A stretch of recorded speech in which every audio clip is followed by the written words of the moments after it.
أميمة بنت صغيرة كتقرا في المدرسة بحال أي طفل عادي. عزيز عليها الرياضة والحلم ديالها أنها تكون محامية.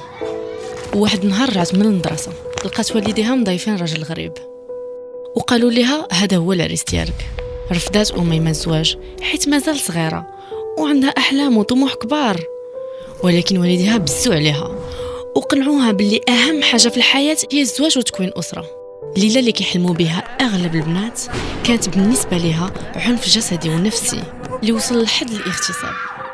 الصدمة وقفاتش هنا، حملت أميمة وهي ما عارفة شنو واقع في الجسد ديالها، وكثر من هكا كانت غادي تفقد حياتها بسبب الولادة ديالها اللي كانت صعيبة. 50% من القصيرات اللي كيولدوا كيتعرضوا للموت. أميمة ورده بدات كتدبل، حياتها اختزلات في الشقة، طياب، التربية ديال الولاد، وتقابل راجلها اللي سمح فيها من بعد ما ولدت الولد الثاني. طلقات ورجعت لدارهم بزوج ولاد وهي باقا في عمرها 17 عام. انتظرت تلقى وترجع لطفولتها، ولكن ماشي هادشي اللي وقع. ديك مطلقه مزيان ترى عندها الجوله صاحبي. اش كدير هنا؟ ومكملاش قرايتها، تمشي لدار راجلها. اجي صالحو شكون يصرف على هاد الجولات؟ هاد الهضره كتسمعها من نهار رجعت لدارهم، قهراتها وبسببها قررت تخرج المصير مجهول. أميمة دابا شنو غدير؟ تمشي للدعارة ولا تخدم في الديور اللي جات كرفس عليها؟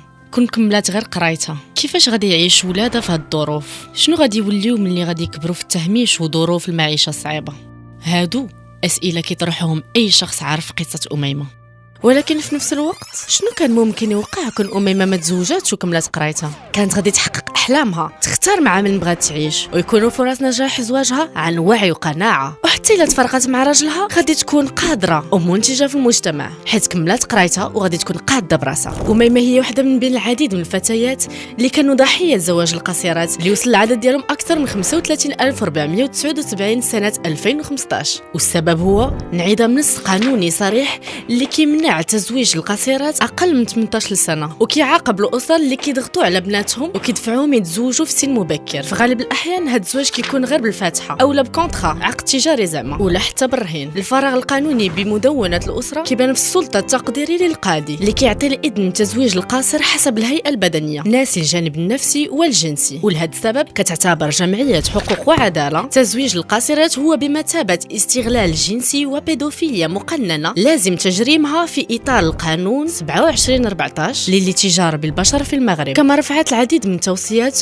وابرزها منع وتجريم زواج القاصرات اقل من 18 سنه، ضمان تعليم اجباري للفتيات والفتيان في المناطق القرويه والحضريه، ضمان النقل بالنسبه اللي كيعيشوا بعيد على مدرستهم، تفعيل حملات تحسيسيه واخباريه للعموم بجميع اللهجات حول اشكاليه تزويج القاصرات. مستقبل احلام أميمة تهرسوا كاملين بسبب خطا ارتكبته اسرتها. اي طفل واي طفله المكان الاصلي ديالهم هو المدرسه، ولازم نوقفوا كاملين ضد هاد الظاهره، نرجعوا حق الطفلات اللي من حقهم يختاروا يعيشوا حياتهم اللي بغاو، حيت أميمة طفله ماشي زوجه.